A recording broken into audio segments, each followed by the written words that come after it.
how to find Clipboard on Samsung phone. Okay, so first we're going to bring up the keyboard. So open messages or notes or any app that can bring up the keyboard.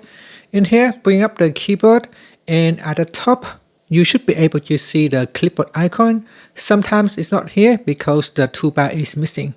If that is the case, we need to swipe down at the top and tap on settings. In settings, we go down and tap on general management.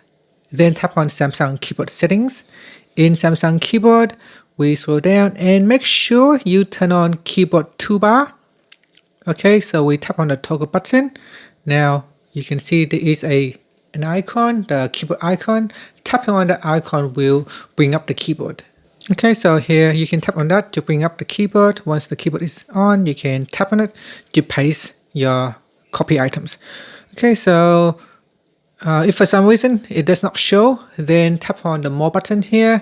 Sometimes the keyboard is down here, so if you have rearranged your toolbar, then the clipboard may be sitting in here, so you can locate them in here.